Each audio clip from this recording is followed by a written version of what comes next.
নমস্কার, আপনারা দেখছেন অভিজিৎ অফিসিয়াল। আমি অভিজিৎ। আপনারা নিশ্চয়ই জানেন যে 2024 5ই আগস্ট বাংলাদেশের তৎকালীন প্রধানমন্ত্রী শেখ হাসিনা ওই দেশ ছেড়ে ভারতে চলে আসতে বাধ্য হন এবং তারপরে ওখানে একটা অরাজক পরিস্থিতি তৈরি হয়। তারপরে ওখানে একটা তত্ত্বাবধায়ক সরকার তৈরি হয়, যার নেতৃত্ব দিচ্ছেন ডক্টর মোহাম্মদ ইউনূস। তিনি নোবেল প্রাইজ পেয়েছিলেন। তো সেই মোহাম্মদ ইউনূসের সরকার চলছে, এখন পর্যন্ত নির্বাচন হয়নি। তো শোনা যাচ্ছে যে এই ফেব্রুয়ারি মানে 2026 ফেব্রুয়ারি মাসে ওখানে একটা নির্বাচন হবে। তো আপনারা নিশ্চয়ই জানেন, যারা বাংলাদেশ রাজনীতিকে একটু লক্ষ্য করেন, ওখানে মূলত দুটোই রাজনৈতিক দল। এক হচ্ছে বিএনপি, আর একটা হচ্ছে আওয়ামী লীগ। বিএনপি নেতৃত্ব দেন খালেদা জিয়া এবং তার ছেলে, আর আওয়ামী লীগের নেতৃত্ব দেন মূলত শেখ হাসিনা, যিনি বঙ্গবন্ধু মুজিবুর রহমানের কন্যা। তো উনি প্রধানমন্ত্রী ছিলেন। আর যারা রয়েছে জামাত বা অন্যান্য দল, তারা মূলত রয়েছে জামাতে ইসলাম, তারা মূলত রাজনৈতিক দল না, তারাও একটা মৌলবাদী ধর্মীয় দল। কিন্তু এই মুহূর্তে যেটা দেখা যাচ্ছে যে ওই জামাতে ইসলাম কিন্তু পুরো বাংলাদেশকে কন্ট্রোল করছে, কারণ আওয়ামী লীগ নেত্রী শেখ হাসিনা বা তার অন্যান্য নেতা নেত্রীরা প্রায় দেশ ছাড়া। আর তারা এই মুহূর্তে দেশে খুব একটা কার্যকলাপ করতেও পারছে না। আর বিএনপি যেটা রয়েছে, তো বাংলাদেশ ন্যাশনালিস্ট পার্টি, যে খালেদা জিয়া, তিনি অসুস্থ, তার ছেলে বাইরে রয়েছেন। তো সেই পার্টিকেও এক প্রকার কর্নার করে দিয়েছে এই জামাতে ইসলামী।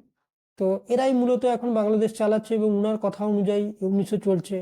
তো তার বিভিন্ন নেতা নেত্রীরা বিভিন্ন ধরনের গরম গরম কথা বলছেন, এবং একটা জিনিস কিন্তু স্পষ্ট বোঝা যাচ্ছে যে এই যে বাংলাদেশে এখন অরাজক পরিস্থিতি তৈরি হচ্ছে বা বিভিন্ন জায়গায় বিভিন্ন ঘটনা ঘটছে, তার পেছনে কিন্তু পাকিস্তানের একটা মদদ থাকলেও থাকতে পারে। কারণ এই মুহূর্তে বাংলাদেশের পুরো প্রশাসন পাকিস্তানের ইশারায় কিন্তু চলছে, যেটা শেখ হাসিনার সময় এটা চলছিল না।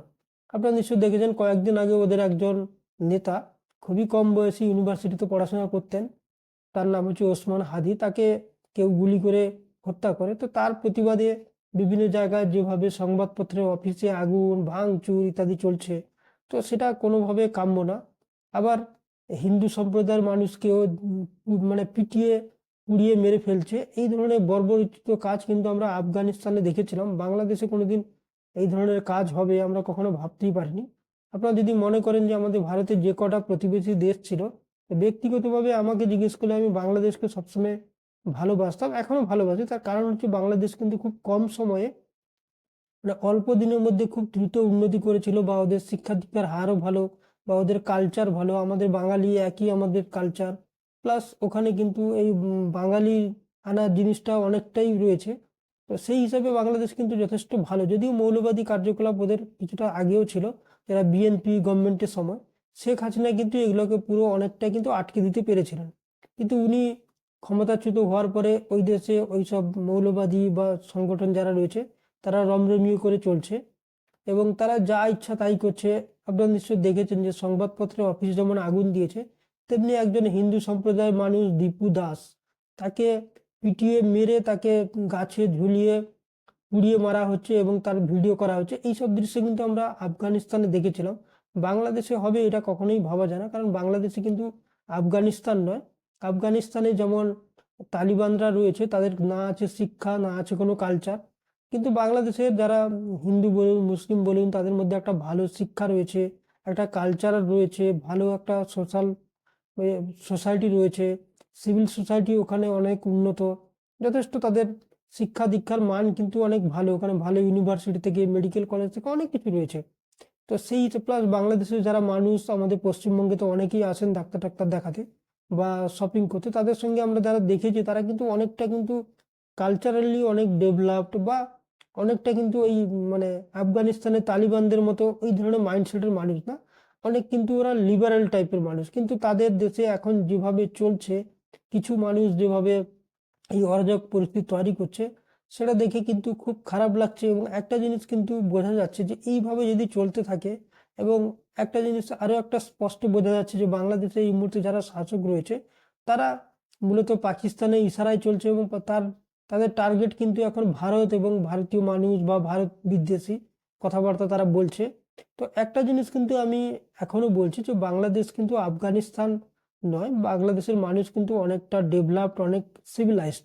আফগানিস্তানের মতো না। কিন্তু তারা যে পথে যাচ্ছে, ভারত বিদ্বেষী কথাবার্তা বলছে বা বিভিন্ন জায়গায় হামলা করছে, সংবাদপত্রকে ধ্বংস করছে, এতে কিন্তু তারা, আমার মনে হচ্ছে পাকিস্তান যেমন ঠিক আফগানিস্তানের পথ নিয়েছে ধ্বংসের দিকে যাওয়ার, বাংলাদেশেরও মনে হচ্ছে যেসব মৌলবাদী নেতা নেত্রীরা এই ধরনের কাজকর্ম করছে তারাও মনে হয় পাকিস্তান আফগানিস্তানের দিকে নিয়ে যাওয়ার চেষ্টা করছে।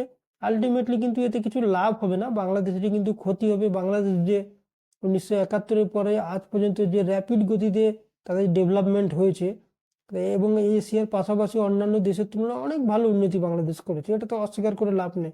ওদের শিক্ষা দীক্ষা বেকারত্ব অনেক ভালো, অন্যান্য আপনি যদি কম্পেয়ার করে শ্রীলঙ্কা, নেপাল বা ভুটান এইসব দেশের থেকে অনেক ভালো।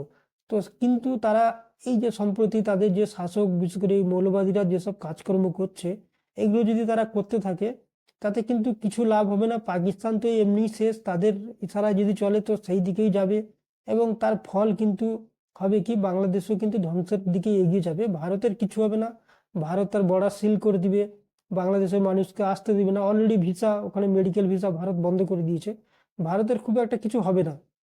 কিন্তু বাংলাদেশ যে এত সহজে বা এত সুন্দরভাবে একটা দেশ গড়ে উঠছিল, সেটা কিন্তু অনেকটা ক্ষতির মুখে পড়বে। তো আমার মনে হচ্ছে বাংলাদেশে যারা মানে শিক্ষিত মানুষ বা সচেতন মানুষ যারা এখনো রয়েছেন ওখানে, তাদের কিন্তু সবাই একাট্টা হয়ে এই ধরনের মৌলবাদী কার্যকলাপ যারা করছে তাদের বিরুদ্ধে রুখে দাঁড়ানো। নাহলে কিন্তু একটা সময় কিন্তু আসবে যে তারা যেভাবে হুঙ্কার দিচ্ছে বা যেভাবে কথাবার্তা বলছে, তাতে হয়তো এই মৌলবাদী জিহাদি যারা শক্তি রয়েছে তারা যদি খুব দ্রুত হারে বাড়তে থাকে, তো তাদের কিন্তু বাংলাদেশে ভারতের মানুষ ভারতে রয়েছে, ভারত গভর্নমেন্ট তাদেরকে কিছু করতে দেবে না।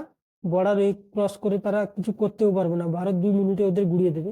কিন্তু আলটিমেটলি বাংলাদেশের মানুষের জন্যই কিন্তু আমাদের খারাপ লাগছে, তাদের মানুষের কিন্তু কপালে অত্যন্ত খারাপ দিন চলে আসবে যদি এই ধরনের জিহাদি কার্যকলাপ বাড়তে থাকে। এবং একটা এই ধরনের কন্টিনিউ যদি হতে থাকে, তো ভারত সরকার কিন্তু কখনো কোনো অন্য দেশের অভ্যন্তরীণ বিষয়ে নাক গলায় না। কিন্তু একটা সময় যদি আসে যে বাংলাদেশ হাতের বাইরে চলে যাচ্ছে, তাহলে যেমন রাশিয়া ইউক্রেনে হস্তক্ষেপ করেছে, ভারতকেও কিন্তু বাংলাদেশে বাধ্য হয়ে কিন্তু হস্তক্ষেপ করতে হতে পারে। এবং সেই দিনটা আমার মনে হয় বাংলাদেশের মানুষের পক্ষে কোনোভাবে ভালো হবে না। সেই দিন যাতে না হয়, আমার মনে হয় বাংলাদেশে যারা সচেতন মানুষ, কালচারাল মানুষ, শিক্ষিত মানুষ, তাদের মনে হয় এইসব জিনিসগুলোকে রুখে দেওয়া উচিত। কারণ যে ধরনের দৃশ্য বাংলাদেশ থেকে আমরা দেখতে পাচ্ছি, এটা কোনোভাবে কাম্য না। তো দেখা যাক আগামী দিনে কি হয়। তবে এই মোহাম্মদ ইউনূস যিনি রয়েছেন, নোবেল প্রাইজ তো পেয়েছেন, কিন্তু ওনার কাজকর্ম কোনোটাই কিন্তু একটা সভ্য সুস্থ শাসকের মতো মনে হচ্ছে না। এবং ওখানে দেখা যাচ্ছে যে যত অরাজক কাজকর্ম হচ্ছে, বাড়ি ভাঙচুর হচ্ছে, সেগুলো পুলিশ এবং আর্মির সামনে হচ্ছে, তারা কেউ কিছু বলছে না, উল্টো ভিডিও করছে। তো এই দৃশ্য কিন্তু আমরা আফগানিস্তানে দেখেছিলাম, বাংলাদেশে দেখেছিলাম না। আমার মনে হয় বাংলাদেশের মানুষদের গর্জে ওঠা উচিত, মানে সচেতন মানুষ, এই মৌলবাদীদের কাছ থেকে তো আমরা সেসব আশা করতে পারি না।